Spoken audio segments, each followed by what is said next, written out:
situation, à une situation particulière, exceptionnelle, il fallait aussi une réponse et des stratégies exceptionnelles.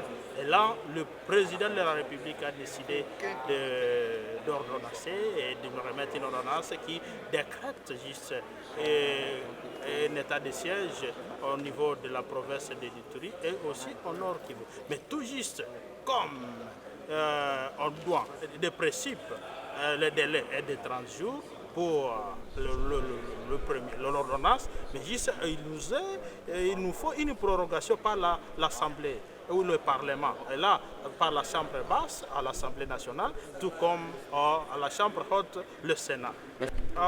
Pour aujourd'hui, c'était juste la prorogation, il n'était pas une séance évaluative, mais juste ce qui est réellement vécu au terrain.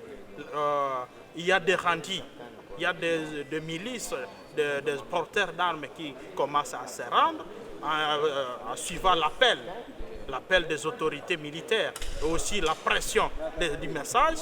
Il y a des milices qui commencent, des porteurs d'armes qui commencent à se rendre.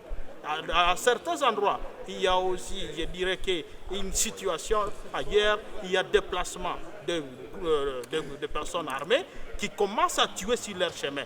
Et là, je parle de commandants où le milicien ADF et leurs complices commencent à tuer les gens. Et je vois au failles où les gens sont tués, les maisons incendiées, les boutiques, les structures sanitaires incendiées. Et là, je parle aussi du territoire de Rutshuru où les FDLR sèment la terreur.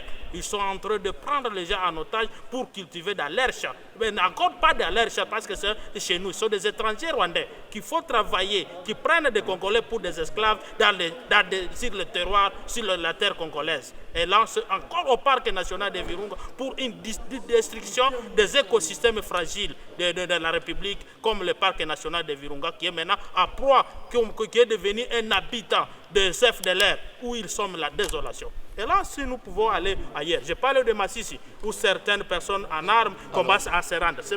Et là, on peut parler d'une amélioration dans ce sens. Mais ici, il y a encore beaucoup à faire. Quand je dis qu'il y a beaucoup à faire, les militaires, les forces de l'ordre et le service de renseignement, même aussi le ministère de la Défense et le chef d'état-major de l'armée. Donc, bref, notre armée doit multiplier des stratégies aussi qui doivent les parlementaires aussi doivent donner des stratégies et aussi au niveau du gouvernement on doit aussi peaufiner des stratégies pour éradiquer ces phénomènes qui ont trop duré, pour n'amener que la paix et rien que la paix et la sécurité sur les deux territoires. Je parle du territoire, je parle de la province de l'Ituri et du Nord Kivu.